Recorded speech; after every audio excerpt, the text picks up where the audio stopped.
Yo les amis, j'espère que vous allez tous très bien, très content de vous retrouver pour cette nouvelle vidéo. Deuxième journée de championnat et déjà la première remontada de cette saison pour le Barça qui s'est imposé 3-2 sur le terrain de Levante, le promu, et c'était le champion de la Liga 2 la saison dernière, un duel de champions, et ça n'a pas été en faveur du Barça, notamment en première mi-temps, mais on s'est bien repris. Je pense que les joueurs ont conscient que ce ne sera pas facile, ce sera encore plus difficile cette saison. Et comme d'habitude les amis, avant de vous donner mon analyse détaillée de cette rencontre, je vous invite déjà à liker la vidéo et surtout, je vous invite à vous abonner. Du coup, Barça Levante, victoire 3-2, une remontada parce que Levante a mené 2-0 grâce au but de Romero à la 15e minute. Penalty discutable de Morales dans les temps additionnels de la première mi-temps.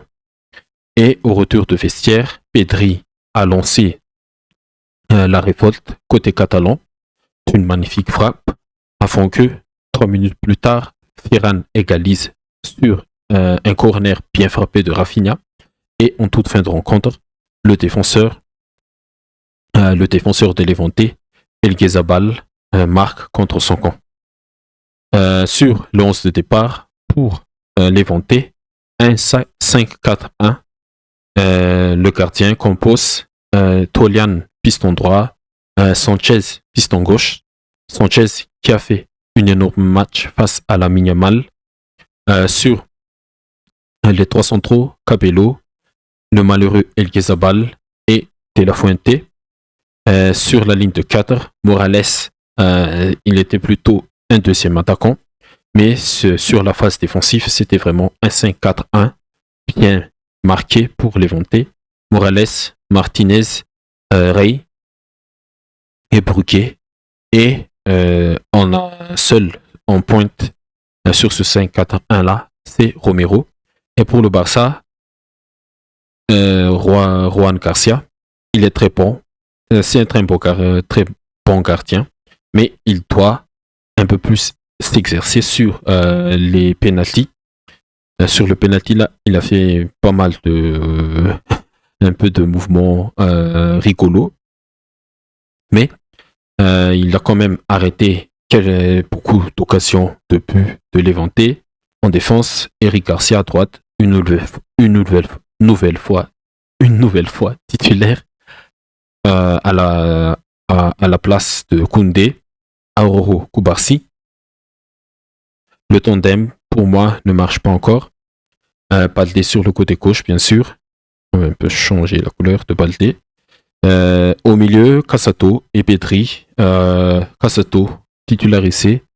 De Jong n'était pas sur le feu du match à cause d'un événement familial récent. Yamal, bien sûr. Rafinha en tant que 10. Rashford, c'est sa première titularisation. Et bien sûr, Ferran Torres, le buteur égalisateur. En pointe, Lewandowski, il est rentré en deuxième mi-temps. Et en première mi-temps, le Barça, ils étaient vraiment en difficulté face à cette équipe. Ferran, perdu comme d'habitude, face à un système à 3 défenseurs. L'attaquant, il sera un peu perdu, sans aide. Rafinha, je pense que c'est pas encore une option. Pour le moment, Rafinha en poste de numéro 10 en électron libre. Mais je pense que l'approche aussi, c'était que on s'attendait vraiment que Levante, il joue comme ça. Une ligne défensive très basse sur ce 5-4-1 qui coulisse très bien quand même, qui est très discipliné et organisé. Yamal sur son côté, il n'a pas fait beaucoup de différence à part cette passe sur le CSC, mais il était vraiment en difficulté face à Sanchez. Rashford, invisible sur le côté là, un peu perdu aussi. Balde, qui est toujours un peu à l'intérieur, tout comme Eric. Et voilà, le Barça, en première mi-temps, ils étaient vraiment perdus. Ils n'arrivaient pas à mettre le rythme nécessaire, l'intensité qu'il fallait pour vraiment accélérer le jeu et casser rapidement cette ligne défensive de Levante. Et par contre, Levante, ils ont fait leur jeu, défense, et on essayait de se projeter rapidement vers l'avant. Et par des longs ballons, on saute tout de suite le milieu. Et ils ont quand même eu pas mal, pas mal, mais ils ont quand même réussi à casser la ligne haute de la défense du Barça. On connaît toujours cette ligne haute-là. Des fois, ça s'aligne, des fois, ça ne s'aligne pas. Des fois, ça s'aligne, mais l'adversaire part dans sa moitié de terrain et il n'y a pas de hors-jeu. Et sur le premier but, on s'est fait bien prendre sur le premier but. La défense s'est alignée, mais ils ont cassé la ligne, le piège du hors-jeu. Et Koubarsi, qui s'est fait manger sur le feinte de Romero sur ce premier but. Le pauvre, il est encore un peu perdu et il a du mal quand il y a des gros duels, des duels physiques qu'il faut engager. Il faut qu'il travaille un peu plus sa capacité athlétique parce que on a besoin aussi d'un défenseur costaud dans les duels face à des gaillards comme Romero, des Morales. Et voilà, en première mi-temps, le Barça, ils étaient vraiment perdus. Comme je l'ai dit, Rafinha, pas encore une option en numéro 10. Il fallait vraiment un Dani Olmo pour casser cette ligne-là qui aime jouer vraiment entre les lignes, entre les lignes de la défense adverse.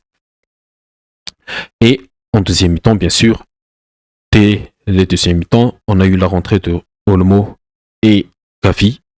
Dommage pour Rashford, il est sorti, et aussi pour Casado. Mais la rentrée de Olmo a un peu plus équilibré le débat. Il était vraiment disponible entre cette ligne-là, entre les lignes dans le dos des milieux et face aux défenseurs. Ferran aussi plus disponible, mais à noter que Ferran en première mi-temps, il a quand même raté une grosse occasion, vraiment, alors que la passe de Pedri sur l'action là, c'était vraiment un poulet. Mais Ferran, il doit aussi encore travailler un peu plus sa finition, parce que on en a besoin aussi de Ferran cette saison, on en a besoin. Et voilà, la rentrée de Olmo a fait du bien quand même. Pedri, l'homme du match, l'homme du résultat, le milieu créateur, le milieu qui équilibre, qui organise, qui oriente, qui dicte le tempo du jeu barcelonais. Et voilà, la révolte, il a sonné la révolte avec cette grosse frappe de pied droit. Et un Pedri qui commence vraiment à tirer aussi de loin comme ça. On en a besoin aussi. Il faut qu'il continue. Il faut qu'il respecte le jeu. Et il faut qu'il joue dans la simplicité. Et c'est ça aussi Pedri. Il joue dans la simplicité. Et je le dis haut et fort que Pedri, c'est lui, le joueur le plus indispensable de cette équipe. Yamal, lui, il est là. Il fera ses débordements, ses percussions, même si ce soir, il était vraiment en difficulté face à Sanchez. Mais Pedri, vraiment, c'est lui. C'est Pedri. C'est lui le joueur le plus indispensable, désolé, le boss de cette équipe.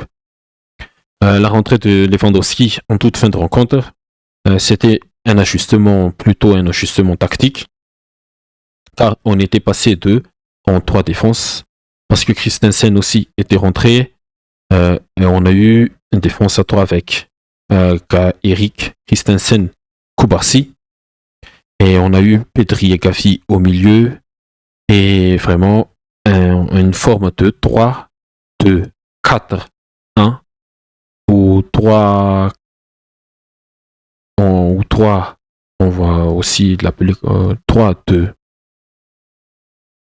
3, 2, 3, 2, ou un 3, 2, 4, 1 comme ça, avec Lewandowski en seule pointe, mais avec 2 avant-centres.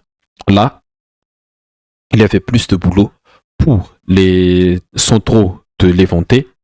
Et oui, Levante aussi, ils ont fait des changements, bien sûr, mais je ne me souviens pas qui était sorti. Non, l'axe central à 3 n'a pas bougé, mais c'était Tolian, le passeur sur le but de Romero. À noter quand même.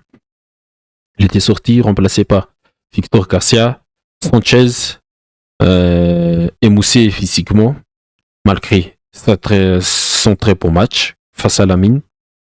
Il était remplacé par qui Pompin. Morales aussi, le buteur. Il était remplacé par Espi, non Alvarez. Et Espi, il a remplacé Romero en attaque. Et bon, les Vantés, ils n'ont pas du tout changé leur approche tactique et leur approche de jeu tout au long de la rencontre. Un 5-4-1 bien solide et on a essayé de vraiment d'exploser en contre-attaque et exploiter cette grosse espace et du Barça. Et des fois, j'étais vraiment d'accord avec avec le commentateur du match, surtout au moment où on est revenu dans le match.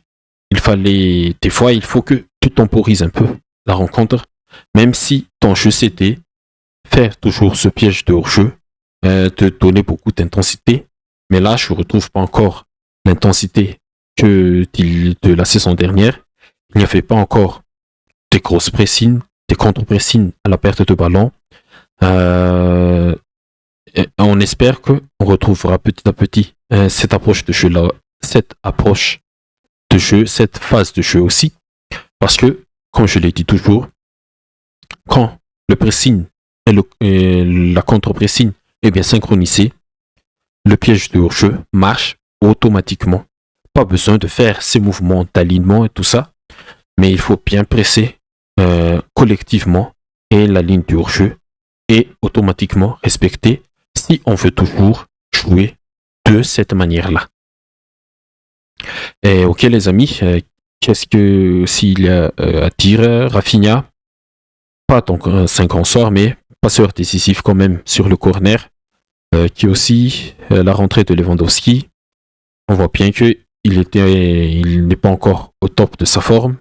Gavi, important aussi dans la couverture de ce milieu, la couverture de ses défenses. Lui, il peut être vraiment un numéro 6 box-to-box, mais il doit travailler un peu plus sa capacité de lecture du jeu, parce que lui aussi, il en a la qualité d'être un métronome, tout comme Pedri, Yamal, pas aussi dans un grand soir. Toute la majorité de la rencontre dans la poche de Sanchez, le piston de Levante. Mais heureusement que il a toujours cette magie-là qui peut faire bouleverser toute une rencontre. Et bon, c'est tout ce que j'ai à dire. Un superbe match sur le scénario surtout. Déjà une remontada. Ça a été vraiment dur. Et je l'ai dit en début de débrief que cette saison, ce sera encore plus difficile que la saison dernière. Il faut avoir cette régularité et cette efficacité tout au long de cette saison. Oui, je le répète aussi, j'ai mis le Barça deuxième. Mais pour le moment, ils sont bien partis. 2 victoires en 2 matchs. Là, l'Atlético, une défaite et un match nul contre Elche. Ils sont partis du mauvais pied là pour être champions. Mais on est encore qu'au début de la saison. Et il y aura beaucoup de rebondissements et de bouleversements tout au long de cette saison. Mais ça fait toujours plaisir de gagner contre ces équipes-là, parce que c'est contre ces équipes-là aussi que tu peux aller chercher ce championnat. Et on espère un 3 sur 3 pour bien démarrer cette saison avant la trêve contre le Rayo. Une équipe encore pas facile à bouger en Liga. Une équipe qui joue bien, très intéressant dans ce qu'il propose aussi. Et on espère que cette fois-ci, il y aura plus d'intensité côté Barça, plus de rigueur défensif et plus d'efficacité offensive. Ok les amis, c'est tout pour moi pour ce débrief. Et comme d'habitude, n'hésitez pas à liker la vidéo, à commenter, à partager. Et surtout, n'hésitez pas à vous abonner si vous ne l'êtes pas encore. Je vous dis à la prochaine.